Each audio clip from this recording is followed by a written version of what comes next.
2016년 11월에 개봉했던 영화 중에 핵소고지라는 영화가 있습니다.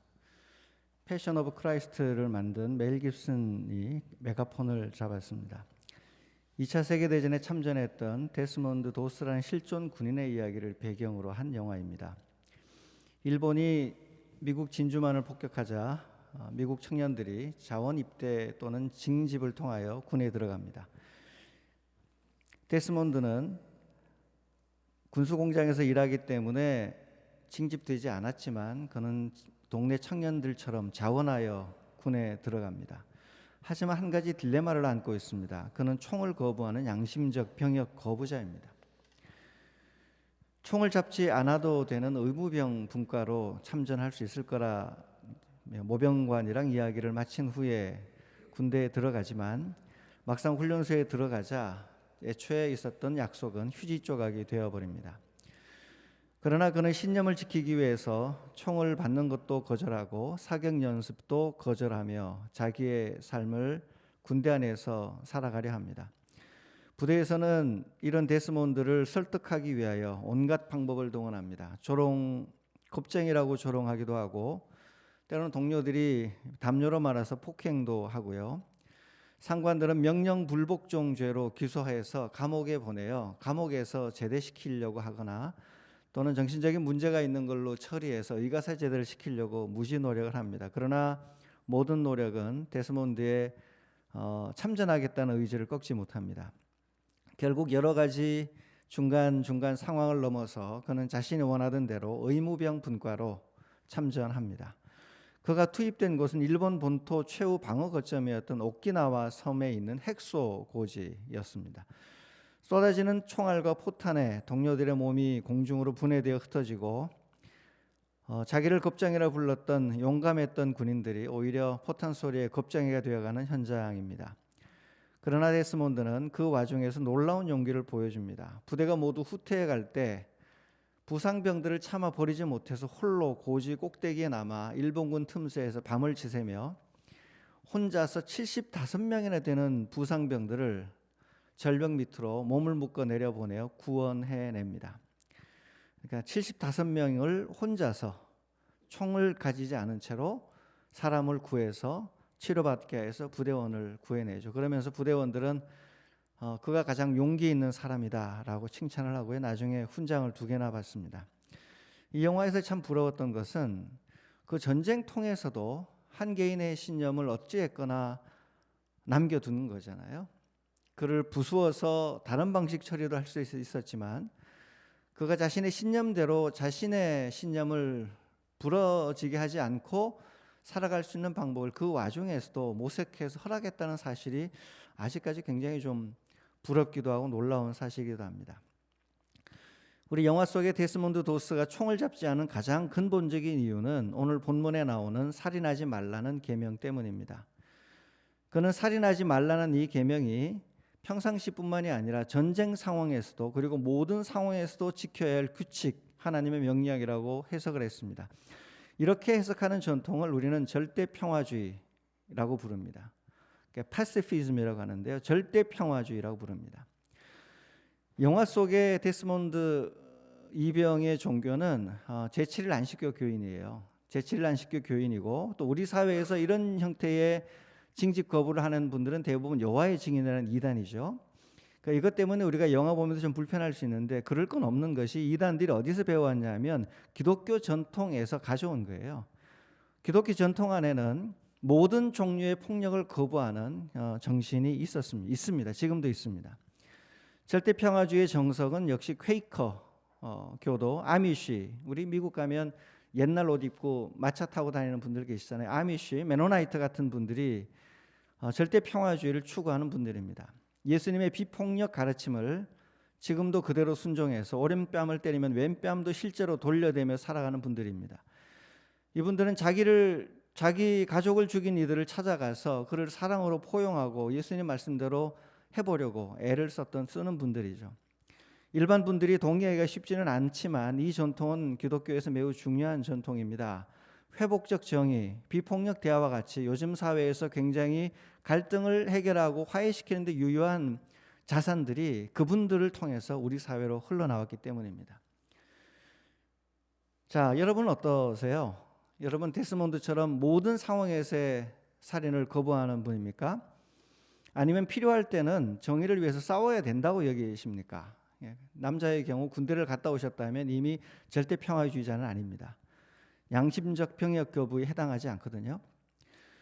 필요할 때는 우리가 싸워야 될 필요가 있다. 총을 들고 자신의 가족을 방어해야 될 필요가 있다라고 이야기하는 것을 기독교 신학에서는 정당 전쟁론이라고 부릅니다. Just War라고 부릅니다. 사실 지구상에 절대 평화주의자만 있다면 세상은 진작에 히틀러와 같은 악마에게 먹혀버렸을 거예요. 히틀러와 싸워갔던 누군가가 존재하지 않았으면 이 세상에 하나님 나라와 같이 고상한 꿈을 꾸는 공동체는 생존이 불가능했을 거고, 사실은 절대 평화주의 같은 신념을 가진 분들조차 생존할 수 없었을 거라는 거예요. 그렇게 순진하게 자기 목숨조차 방어하지 않는 이들을 악당들이 존중해주며 남겨두느냐 하면 절대 그렇지 않고 오히려 더 가볍게 보고 훨씬 더 잔인하게 쉽게 처리해버리기 때문입니다. 그래서 이런 현실 때문에 모든 사람이 평화주의자가 되는 것은 현실적으로 좀 무리입니다. 그래서 기독교에서는 정당 전쟁론이라는 여러 가지 이론을 가지고 현실 속에서 하나님 나라의 꿈을 어떻게 이루어갈까를 고민을 해왔습니다. 개인이 당하는 것이야 얼마든지 오른뺨 때리며 왼뺨 돌려댈 수 있겠지만, 자신의 이웃이 무고한 사람이 폭력에 시달려 희생되고 있을 때 그를 놔두는 것이 이웃 사랑일까? 그를 구하기 위하여 필요할 경우 제한적으로 폭력을 동원하는 것이 이웃 사랑일까에 대한 고민을 해왔습니다. 한 공동체가 죽음의 폭력을 경험할 때는 이웃들이 나서서 더 큰 악을 괴멸하는 것이 현실적으로 하나님의 나라를 구축하는 차선의 방법이라고 기독교 신학에서는 생각해 왔습니다.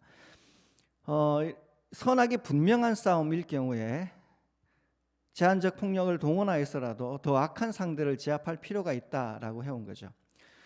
우리 남미 대륙의 상황을 보면 이런 주장이 이해가 돼요. 남미는 국가가 경찰과 군대를 동원해서 국민을 학살했는데 우리가 겪은 것보다 훨씬 더 잔인하게 남미는 독재 권력이 국민을 많이 죽였습니다. 아직도 그때 죽은 시체들이 자식들이 어디 있는지 몰라서 가슴 점여하는, 굉장히 괴로워하는 부모들이 많습니다. 거기에 종교가 뭘 했냐면, 남미의 카톨릭 교회들은 지주들 편, 독재자들 편을 들어서 오히려 국민을 탄압하는 데 일조한 분들이 많았습니다. 현 프란체스코 교황은 그때 당시 애매모호한 위치에 처해 있어가지고 두고 과거 전력의 시비를 받고 있는 거죠. 그것처럼 대부분의 카톨릭 사제들의 경우는 정부 편이었습니다. 그 상황을 보다 못해서 이렇게 두어서는 안 되겠다 싶어 총을 들고 나섰던 분들이 해방신학 운동자들 또는 우리가 좌파라고 이야기하는 공산 반군들이었어요. 사제들 중에 실제로 저항에 가담한 분들이 있습니다. 대부분은 총만 들고 있다가 싸우지는 못한 채로 그냥 맞아 죽기만 했는데요. 그러나 무장투쟁의 필요성을 굉장히 절감을 했습니다. 우리나라 역사만 봐도 3.1 운동의 비폭력 저항이 일제에 의해서 잘 수렴되어서 일본이 양심을 돌이켜서 방법을 변화시켰냐 하면 그렇지 않았거든요.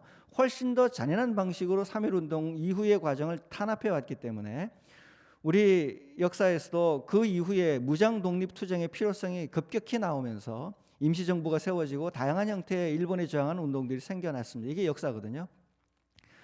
독일의 경우에도 비폭력 저항이 효과를 발휘할 수 없는 상황이 되자 미친 운전자를 끌어내리는 것이 훨씬 더 나은 하나님 나라라고 생각하여 본회프가 히틀러 암살의 모의에 가담하여 처형되기까지 합니다. 기독교 전통 안에 이런 전통이 있습니다. 그러나 이런 정당 전쟁론이 현실적으로 필요하지만 이것도 굉장히 어려운 과제를 안고 있습니다. 살인하지 말라는 계명이 여기는 해당되지 않는다고 해석을 하는 건데, 전쟁이 정당한 이유라고 누가 어떤 기준으로 판단할까가 항상 논란이 되었습니다. 모든 사람들이 자기가 다 정당하다고 이야기를 하기 때문에 그렇습니다. 올해 일어났던 일이에요. 제가 어디 뉴스를 봤더니 우크라이나 러시아 사이에 전쟁이 났잖아요. 러시아가 침공했고 러시아 정교회는 러시아 푸틴의 편을 100% 드는 지지 성명을 발표하고 적극 협력합니다. 그러니까 우크라이나를 악으로 규정하고 러시아 정교회는 러시아 군인을 선으로 규정을 했어요. 러시아 점령 지역이었던 우크라이나 동쪽 지역에 우크라이나 군인이 죽어서 우크라이나 정교회 사제가 장례를 집례하고 있었어요. 장례 집례 시에 미사를 하면서 어떤 이야기를 했는지 모르지만 갑자기 그 주변에 있던 러시아 정교회 사제가 뛰어들어서 우크라이나 사제를 패기 시작했습니다. 이유는 자기 러시아의 침공이 정당한데 우크라이나 사제가 러시아 침공의 정당성을 훼손하고 있다면서 강력하게 항의해 결국 다투어서 서로 우격다짐하다가 러시아 정교회 신부가 진 걸로 기억을 합니다. 이게 현실이거든요. 전쟁이 정당하다고 말하는 쪽은 대부분이 강대국입니다. 강대국이 자기네 전쟁을 합리화하는 논리로 이 이론을 사용하여서 남의 나라 침공을 많이 해왔습니다. 미국과 이라크 전쟁 참여에서도 십자군 이야기를 하면서 대량 살상 무기가 있으니 쳐들어가야 된다. 사담 후세인만이 아니라 사담 후세인이 가져올 전 세계의 파괴적인 무기를 수출하고 할 수 있으니 가야 된다고 했는데 막상 들어가니까 대량 살상 무기는 없었어요. 그 이후에 이라크 내에서 전쟁 상황은 사담 후세인은 제거가 됐는데 사담 후세인 통치기보다 사담 후세인 축출된 이후에 이라크 군인 비롯해서 훨씬 많은 민간인이 학살을 당하고 죽어나갔거든요. 그러니까 이게 현실적으로 정단 정쟁론이라는 이론 뒤에 숨어서 악을 없앤다는 명분 뒤에 숨어서 실제로는 강대국들이 석유와 관련된 여러 가지 중동 패권 국제정치에서의 이익을 점유하라는 것이 아니었는가라는 고민을 정보가 공개된 이후에 대량 살상 무기가 없다는 것이 판명된 이후에 전 세계가 고민을 하고 있는 거죠. 이게 참 쉽지 않고 복잡한 일입니다. 절대 평화주의도 맞는 것 같고요. 정당 전쟁도 맞는 것 같습니다. 이게 우리가 살아가는 현실 세계의 윤리적 딜레마예요. 이 딜레마를 가슴에 안고 오늘 본문은 뭘 말하는 건지 처음부터 다시 찾아보고 가능한 결론을 내려봐야 합니다. 제6계명 살인하지 말라라는 계명을 살펴보려 합니다. 하나님께서는 왜 살인하지 말라고 하셨을까요? 가장 근본적인 이유는 생명이 하나님의 것이기 때문입니다. 살인은 자신의 선택이 아니라 하나님의 선물로 주어진 생명을 침탈하는 행위, 크게 보면 하나님께 대한 반역의 행위가 됩니다. 여기에는 타인의 생명을 파괴하는 것도 포함될 뿐 아니라 자신의 생명을 자기 마음대로 훼손하는 것도 포함이 됩니다. 십계명의 기본적인 맥락에서 보면은 이 전쟁 시에 일어난 살인까지 포함하여 살인하지 말라고 규정하지는 않습니다. 왜냐하면 구약 성경에 여러 가지 살인과 관련된 전쟁과 관련된 것에서 오히려 하나님이 나서서 싸워라라고 독려하고 오히려 저 악한 가나안 족속을 진멸하라는 명령들도 들어있기 때문에 더 큰 악을 괴멸하라는 명령도 들어있기 때문에 십계명 자체는 평상시에 일반적인 사람들이 평화로운 시기에 준수할 계명의 하나로 1차적으로 주신 것이지 전쟁 상황에 관해서 하지하려는 건 아닙니다. 또 이게 사형제도와 관련도 있는데 사형제도에서 사형시키는 것도 십계명 위반일까 기본적으로 그런 고민을 하거든요. 이제 구약 성경에서요 살인에 관련해서는 두 가지로 분리를 시킵니다. 첫째로 고의로 살인하는 경우, 의도를 가지고 일부러 다른 사람의 생명을 해하는 경우는 돈을 내도 안 되고 대체 복무도 안 되고 그는 사형에 처했어요. 그러니까 이 십계명에서 살인하지 말라는 계명은 기본적으로 사형 제도를 반대하는 계명으로 사용될 수는 없습니다. 살인하면 타인의 생명을 의도적으로 죽이면 사형하도록 구약 성경에 이미 여러 번 나와 있기 때문에 그래요. 두 번째, 실수로 살인하는 경우인데요. 의도하지 않았는데 하다가 사람이 사고를 내서 다른 사람의 생명을 해할 수 있잖아요. 이런 실수로 살인하는 경우는 도피성 제도를 두어서 최대한 그의 생명을 보호하던 게 구약의 전통이죠. 그러니까 실수로 살인하는 것을 빼고 고의로 살인하는 것에 주로 이 10계명에 6계명이 맞춰져 있습니다. 전쟁이 아닌 평화로운 시기에 고의로 다른 사람의 생명을 해하는 것, 그것에 대하여 이야기를 하는 거고 그런 행위에 대해서는 구약 성경에서 굉장히 강력하게 사형에 처한다까지 되어 있는 거죠. 자살은 어떻게 보아야 될까요? 위의 준에서 본다면 자살도 자신의 생명을 해하는 거기 때문에 살인하지 말라는 계명에 포함될 수 있습니다. 그런데 여기는 이제 두 가지 자살에도 두 가지 양상이 있죠. 가끔 보면은 생명을 만든 조물주 하나님에 대하여 반항하는 마음으로 내 생명은 내 거라는 자기 주장 의지로 가득하여 고의로 자신의 자살로 자신을 죽이는 행위가 실제로 있습니다. 하나님을 모독하는 행위로서. 이거는 정확하게 이 계명에 걸릴 거예요. 그러나 우리가 알고 보고 있는 대부분의 사회적인 자살은 요즘은 극단적 선택이라고 애써 둘러 표현하지만 우리가 알고 있는 자살은 실수로 벌어지거나 어떤 분들이 죽고 싶은 마음은 없었는데 여러 가지 함께 해서는 안 될 술을 먹고 우울증 약을 먹어서 증폭되어 이렇게 하든지 실수로 돌아가시는 분 꽤 많고요. 실제로 정신적인 어려움, 마음의 질병, 사회적 따돌림 때문에 견딜 수 없어서 아니면 사회적으로 너무 힘든 일을 오래 겪는데 자신이 살 방법이 죽는 것밖에 선택하는 경우도 꽤 많이 있거든요. 기독교 신앙에서는 고의적 자살에 대해서는 엄격하게 이야기를 했어요. 지옥에 간다. 절대로 자신의 생명을 자기의 의지대로 마음대로 훼손해서는 안 된다라고 이야기를 하면 굉장히 강하게 자살에 대해서 비판을 합니다. 그러나 가혹한 사회에서 살아가다가 나를 괴롭힌 사람에게 복수할 수 있는 유일한 수단이 자살. 그러니까 자살은 어떻게 보면 남아있는 이들을 향한 복수가 있어요. 그래서 이 자살한 유가족들이 굉장히 힘이 든데요. 가해자를 향하여 할 수 있는 유일한 수단이 자살이라는 걸로 그 사람을 괴롭히는 것밖에 없어서 자신의 생명을 해하는 경우가 꽤 있습니다.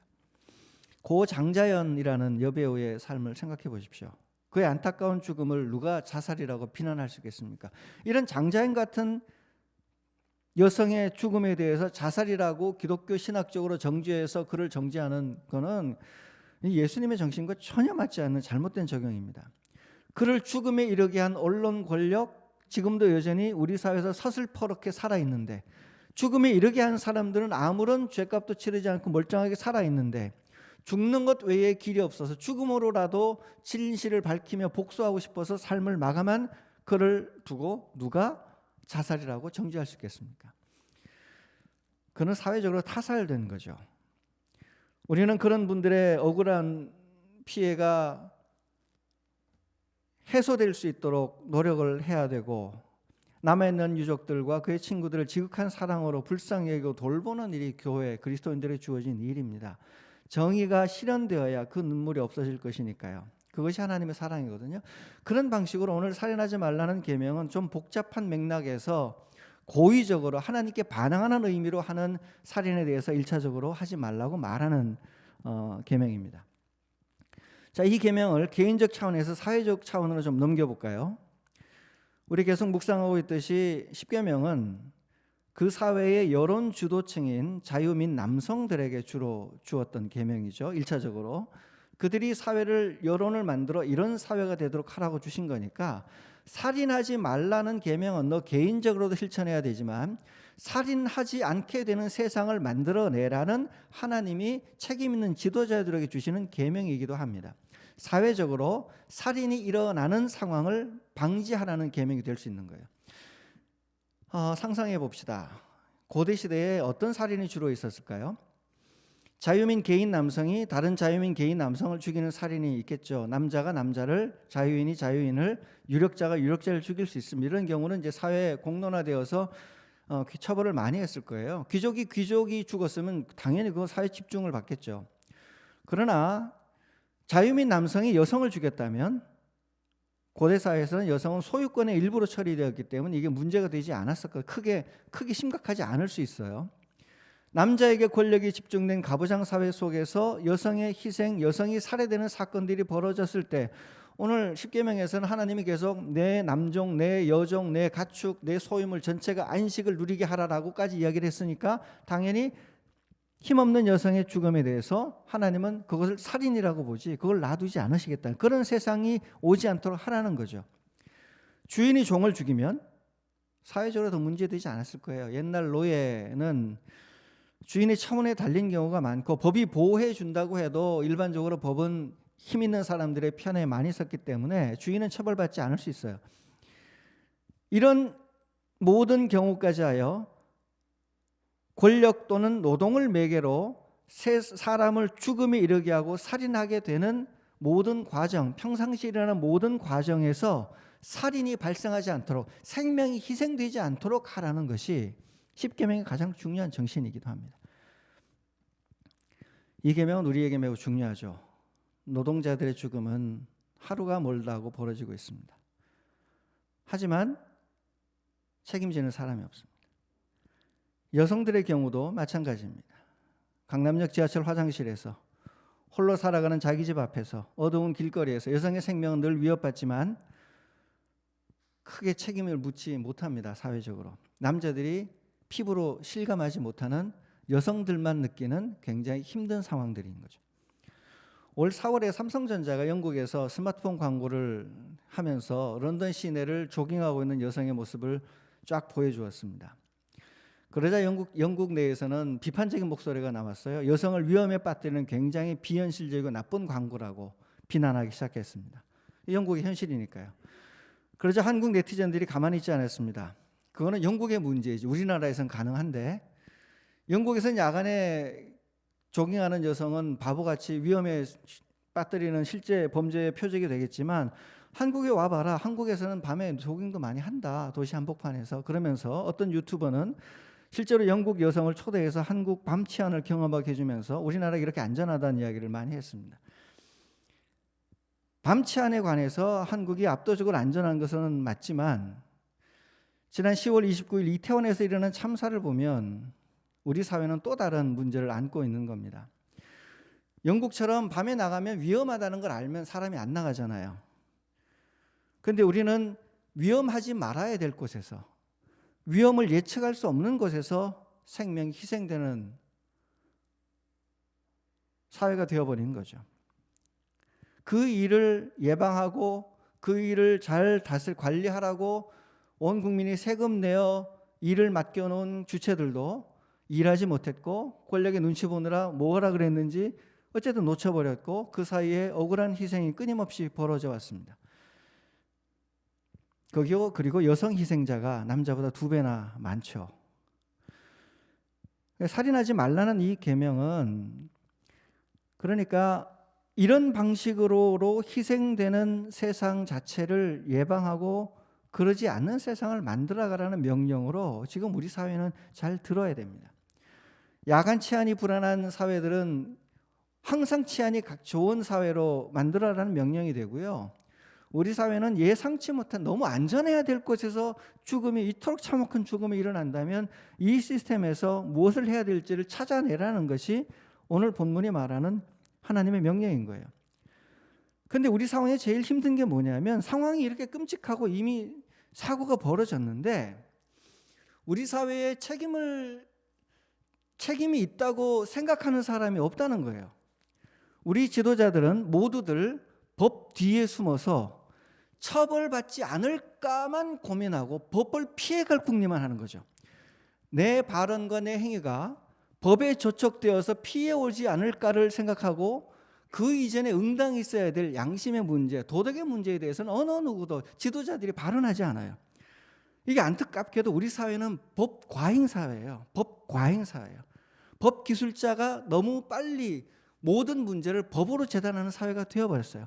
법이란 인간의 양심과 도덕성이 자율적으로 발휘되지 않을 때 맨 마지막에 기대어 정의를 세워주는 수단이어야 되는데, 우리 사회 모든 문제에서는 항상 법이 맨 먼저 등장을 해서 응당 인간과 인간 사이에 있어야 될 화해, 미안하다는 말, 안타깝다는 말, 눈물 흘리는 말, 그거 아무도 못하고 그거 모든 것이 삭제된 채로 맨 처음에 모든 국민들이 지금은 법적으로 문제가 될까 안 될까를 생각하는 법 과잉 사회가 되어 있는 거예요.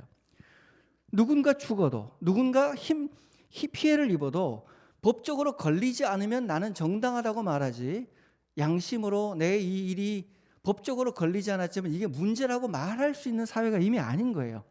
모든 사람이 법 피해서 살 생각하지 진리가 무엇이고 진실이 무엇인지에 대해 고민하지 않아요. 그 고민을 하지 못하게 법 과잉 사회가 되었습니다.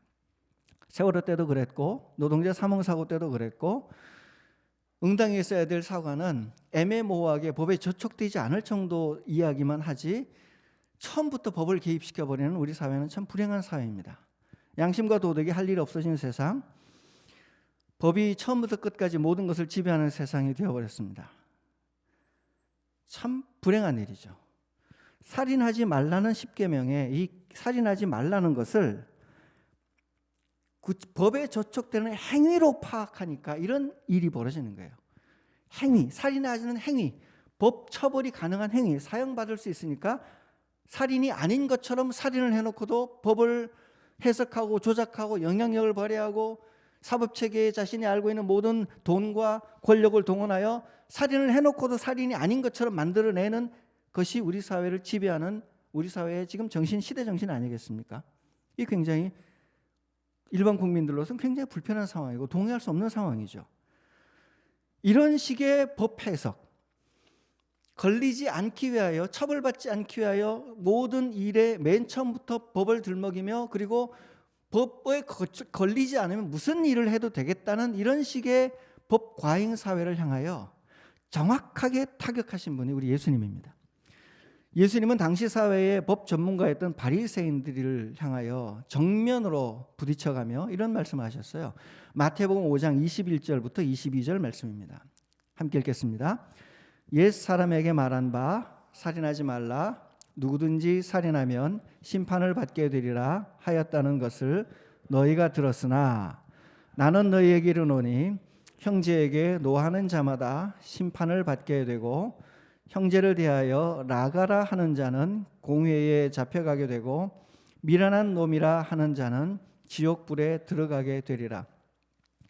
바리새인들이 법 규정에 위배되느냐 안 위배되느냐 나만 가지고 따지고 모든 것을 그것 안에 감추어서 그것을 세워놓고 진리와 양심의 문제를 훼손하고 있던 시대에 예수님은 십계명의 정신이 뭐냐? 살인하지 말라는 말은 행위 자체만 마지막 결과물만 건드리는 줄 아나요? 천만의 말씀이다. 살인에 이루는 모든 단계의 감정과 모든 단계의 중간 과정까지 다 포함하여 살인하지 말라는 뜻이다. 그게 십계명의 근본 핵심 원인이다라는 거예요. 구약 성경에 살인하지 말라 할 때 쓰이는 그 말씀이 그 단어가 정확하게 인간 마음속에 일어나는 모든 과정을 다 포함하는 단어이거든요. 살인이라는 구체적인 행위로 발전하기 이전의 모든 단계에서 양심의 단계에서 도덕의 단계에서 인간이 인간에게 해야 될 기본적인 예의의 단계에서 모든 곳에서 미움이 발생하고 죽고 싶은 충동이 만들어지고 죽고 싶거나 남을 죽이고 싶거나 그렇게 만들어내는 사회 자체를 개인 자체를 하나님께서 예수님께서 문제 삼으시는 그렇게 돼야 된다는 거예요. 그게 살인하지 말라는 근본 계명이라는 거죠. 이게 참 무서운 일인데요. 우리가 법을 맨 처음부터 들이대놓기 시작하면 관계, 인간과 인간 사이에 응당해야 될 관계가 아무것도 이루어지지 않아요. 저도 예전에 제가 개인적으로 한 대화가 녹음당한 이후에 저는 사람과 대화하는 게 엄청나게 무서워졌어요. 전화 통화하는 것도 엄청나게 무서워졌어요. 그 다음부터 계속 그거를 염두에 두는 거예요. 내가 이렇게 진실하게 대화한 것들이 녹음되어서 혹시 나에게 피해가 오지 않을까를 염두에 두니까 서로가 인간과 인간이 해줘야 될 따뜻한 여러 가지 이야기, 힘든 이야기들, 속 이야기 터놓는 것들이 이제 근본적으로 차단이 되어버린 세상이 된 거예요. 인간과 인간이 만나지 못하도록 개입되어 있는 세상인 거죠. 예수님은 이런 세상을 바꿔야 된다. 근본에서부터 미움이 발생하지 않도록 하나님이 은혜로 죄인인 우리를 새롭게 해줘야 된다. 다른 인간에게 피눈물 나도록 만드는 세상을 하나님의 은혜로 바꿔내야 된다. 법의 처벌이라는 살인 단계 마지막 따지지 말고 미움의 씨앗이 시작되지 않도록 이 사회의 부정의와 불평등이 사라지고 이 사회의 미움이 해소되는 그 복음을 애초부터 시작하고 전해야 된다는 것이 예수님의 정신이었습니다. 이렇게 근본 단계에서부터 살인이 가능하지 않도록 만들어가며 양심과 도덕을 일깨워가며 만들어간 맨 마지막에 어떤 나라가 도래하는 것이 구약성경의 꿈이냐면 구약성경 미가서 4장 3절 너무나 유명하니까 아실 거예요. 함께 읽어볼까요? 그가 많은 민족들 사이에 이를 심판하시며 먼 곳 강한 이방 사람을 판결하시리니 무리가 그 칼을 쳐서 보습을 만들고 창을 쳐서 낫을 만들며 이 나라와 저 나라가 다시는 칼을 들고 서로 치지 아니하며 다시는 전쟁을 연습하지 아니하고. 구약이 궁극적으로는 이걸 꿈꾸는 거죠. 그러니까 애초에 시작할 때는 전쟁 상황은 염두에 두지 않았지만 살인하지 말라는 말씀이, 이 계명이 평화로운 시대에도 통하고 이 계명이 점점 근본, 인간 마음의 근본 문제까지, 미움의 문제까지 건드리기 시작하면 구약 성경은 결과적으로 전쟁 자체가 일어나지 않는 세상, 전쟁 시에 살인하지 해야 되냐, 이게 전쟁하는데 적이 나를 쏘는데 쏴야 되냐 말아야 되냐라고 고민하는 것 자체가 불가능한 세상을 만들자는 것이 구약 성경 이야기예요. 전쟁 때 쏘고 안 쏘고는 차선의 문제가 된 거고, 성경이 원하는 근본적인 문제는 전쟁 자체가 없는 세상, 거기가 목표인 거죠.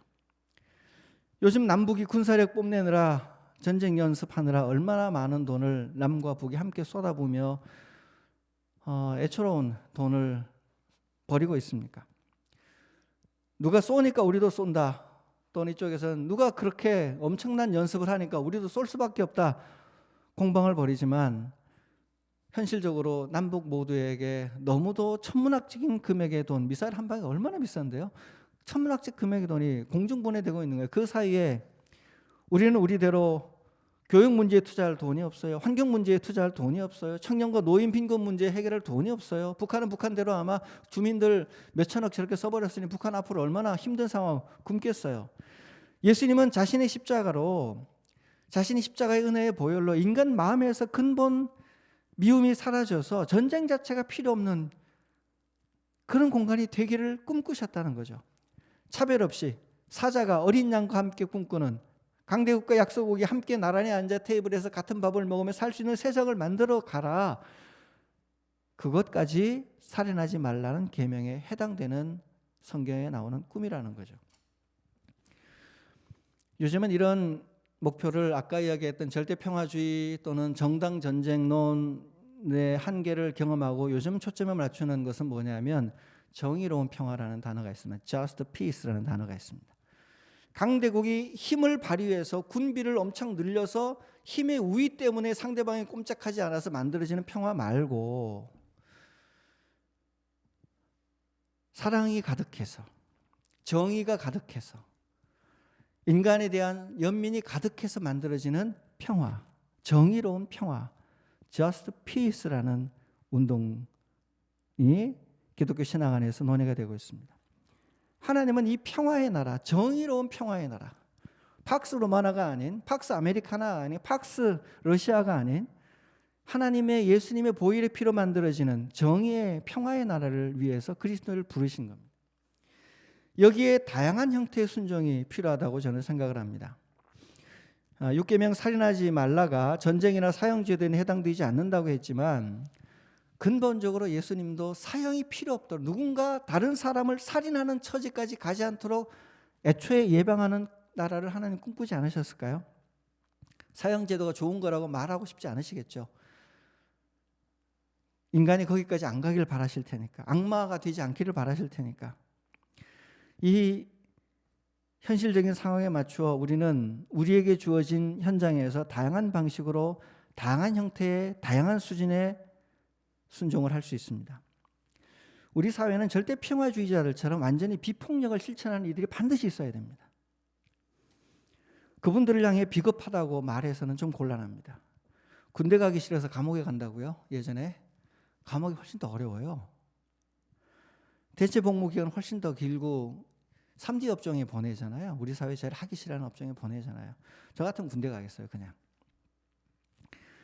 실제로 퀘이커 교도들은 남북전쟁 때도 참여하지, 미국 남북전쟁 때 참여하지 않아서 겁쟁이라고 엄청 사회적 조롱을 많이 당했는데, 그분들이 뭘 했냐면요, 남들이 아무도 안 가는 가장 위험한 곳에 가서 구제원을, 빈민 구제원을 차려놓고 구제를 시작했어요.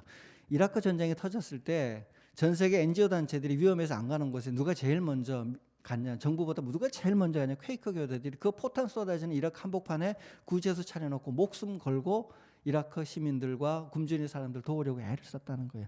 목숨이 아까워서 안 가는 게 아니라는 거죠. 정통적인 평화, 절대 평화주의자들은. 이런 분들이 우리 사회에 있어야 하나님이 궁극적으로 뭘 원하시는지, 예수님이 마지막 순간 궁극적으로 어떤 세상을 꿈꾸셨는지를 우리가 잊지 않을 수 있습니다. 이런 분들이 사라지고 모두가 정당 전쟁론으로 총칼을 들고자 하면 훨씬 세상은 나빠질 거예요. 그 신념을 가진 분들, 의롭고 좋은 신념이라면 그 신념을 가진 분들이 우리 사회의 한 다양성의 한 분야로서 자신의 신념대로 살아갈 수 있는 여지를 열어놓는 것이 공동체에 훨씬 더 유익할 거예요. 또 절대 평화주의자들은 자신들이 신념을 지킬 수 있도록 자신들을 위해서 대신 싸워주는 그 사회의 다른 분들에게 감사해야죠. 절대 평화주의자들의 공동체, 아미시 공동체, 퀘이커 공동체도 미국이라는 나라가 존속 가능하도록 싸워내는 군인들이 있으니까, 누군가 총을 들고 오물에 손을 담그는 사람이 있으니까 그 공동체가 유지되고 가능한 것 아니겠습니까? 현실에 발 디디며 살아가기 위하여 싸워가는 이들의 노고와 자신들의 공동체를 존속시켜 줄 수 있는 여유를 가진 공동체에 감사하며 갚아가는 마음을 가지고 사시거든요. 사실 둘 다 하나님 앞에서 주어진 역할을 하는 일이죠. 사회에는 당장은 전쟁에 대비한 군인도 당장은 필요하고요.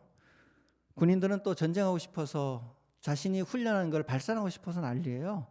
해외 파병, 군인 해외 자원 파병 나오면 우리는 군대에서 억지로 보내는 줄 아는데 경쟁률 치열합니다. 해외 파병된 군인 서로 나가려고 경쟁률이 엄청나게 높아요. 수당이 높아서 가는 게 아니라 현장을 경험하고 싶은 군인들의 욕구는 강렬해요. 군인들의 전쟁 욕구를 제어할 시민들의 평화운동 반드시 필요합니다. 절대적 비폭력 주장하는 분 반드시 필요하고요. 낙태를 살인이라고 여기며 강하게 반대하는 분 우리 사회에 반드시 필요합니다. 그러나 이미 낙태를 할 수밖에 없어 선택을 한 여성들, 그 가족을 돌보고 낙태 자체로 가지 않는 세상을 만들기 위하여 애쓰는 운동가들의 운동도 동시에 필요합니다. 살인으로 가는 선택 자체를 하지 않아도 되는 세상이 만들어지도록 함께 협력하고 노력하는 것 안에서 우리는 각자 일을 맡았을 뿐입니다. 이 다양한 형태의 순종이 살인하지 말라는 명령에 대한 기독교인의 응답이 될 것입니다. 우리는 인정을 안 할 수 없어요. 우리는 현실에 발을 딛고 사는 존재들이기 때문에 우리가 할 수 있는 현장에서 하나님 말씀 내게 주신 대로 순종해 가면 하나님이 이 모든 것을 열매로 만들어 가실 것을 믿고, 살인하지 말라는 말씀을 각자의 삶에서 죽음을 몰아내고 생명을 창조하는 일로 해석하고 순종하는 것입니다. 여러분, 이번 한 주간 여러분의 삶에 가득한 죽음을 몰아내고 하나님 주신 생명이 여러분의 삶을 가득 채우는 한 주간 되시기를 바랍니다. 우리 함께 기도하면서 하나님께 가겠습니다. 여러분, 누군가를 죽이고 싶을 정도로 미워해 본 적이 있으십니까? 하나님께 이야기하십시오. 죽일 정도로 밉습니다.